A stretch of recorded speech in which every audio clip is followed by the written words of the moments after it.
What's up, everybody? It's Roger and Matt here from the DisKingdom Podcast. In this episode, we are going to be discussing kind of some changes over at the Disney Channel. They've been announcing recently that they are moving a number of their TV shows and cartoons from like Disney XD, etc., and moving them all onto the main Disney Channel, including Ducktales, Big Hero 6, and I think it's Milo's Law, and a few other ones. Now, when I first saw it with DuckTales, didn't really think much about it, but when they started announcing a few more of them, I couldn't help but feel like this is actually a little bit of a shift away from the idea of, obviously, at the minute of having 3 or 4 different television channels like Disney Channel, XD, Junior. Once we kind of get into this streaming network next year, I think all of this is going to be gone, and it is just going to be like Disney Channel, because that's a bit of a better brand.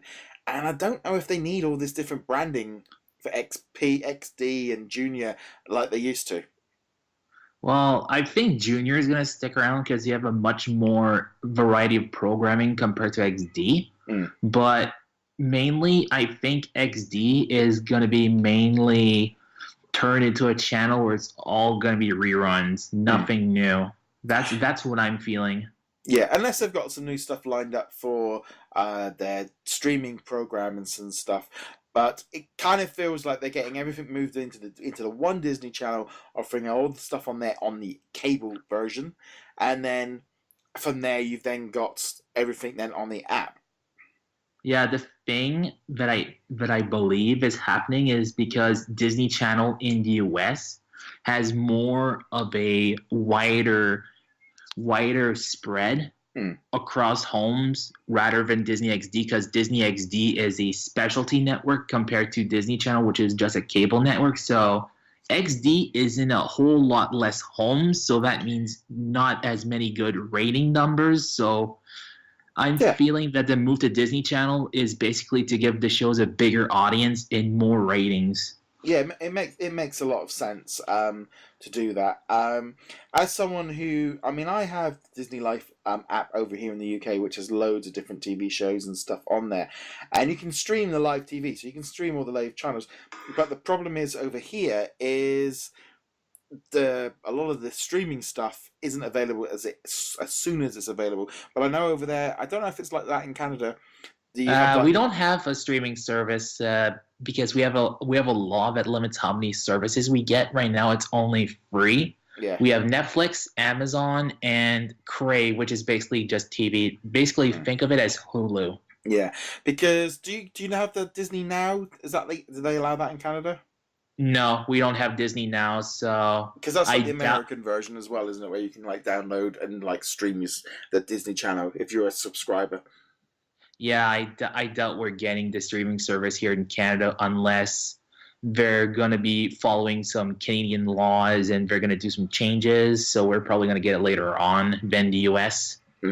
Yeah, I'm kind of expecting Disney Life to like turn into this new streaming app, but it does feel a little bit like, to me, this is all about streamlining, a little bit of trying to get everything into their place, because I think they've got so many channels and stuff. It's just a little bit confusing for people, and also just the way that kids are consuming media now. They're not necessarily going to a channel; they go to apps, and it's like that's how it's been with Cartoon Network. They've been advertising their app way more than their TV channel. Yeah, I just think as we're going forward, the idea of having separate channels is slowly disappearing. And also, I know when I'm using all my different streaming platforms that I have, that's the only bit of jumping between them. But once you're in there, you don't really have to be worrying about, except for Now TV. Now TV over here has got that slight thing where you've kind of got to go through the different traditional channels. But I think that's slowly just kind of as just an extra filtering option for those that are used to it. But I definitely feel like all this like moving everything to Disney Channel feels like it's kind of getting ready for next year. Yeah, the first sign of bad things to come for XD was back in February when they announced that Star vs. the Force of Evil was moving to Disney Channel to run alongside 2 other girl-focused shows, which are Amphibia and The Owl House. And then later on, other shows started moving one by one, like Big Sea Greens and Then there was the delay of Milo Murphy's Law crossover with Phineas and Ferb, which was supposed to be in April. Now it's going to be in August. Yeah. See, it's kind of quite funny because as well, recently Disney announced the Star Wars Resistance inspired series, which is going to be coming this fall. And in the actual announcement, it does actually say it's coming to the Disney Channel in the US, and then coming to Disney XD around the world, and then and thereafter on Disney XD and around the world, which I think kind of slides into the exact same thing of what we were just saying of Disney XD for reruns and Disney Channel for originals content. Yeah, here in Disney Channel Canada, we had reruns of XD programming as a separate block. So basically all the stuff like Phineas and Ferb, Spider-Man, Guardians of the Galaxy would be playing in a big 4-hour block on Saturday nights because at the time there was no XD Canada.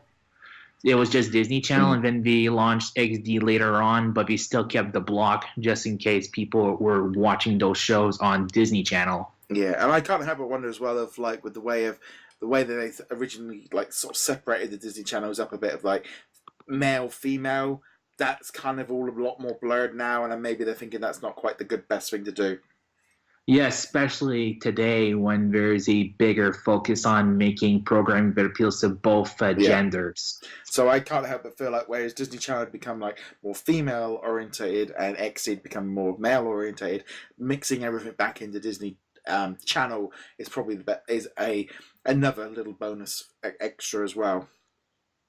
Yeah, especially since sometimes these female-driven shows can't find a male audience, like what happened with the Powerpuff Girls in the late 90s. There was a significant male audience for that show. I just think as well as television's changing and kids are changing of what they're watching. It makes sense on a number of different levels. But we'd love to know what you guys are thinking at home. Let us know. You can get in touch with us on the comments below if you're on YouTube or on the social media or on our Facebook groups. Love to know your thoughts.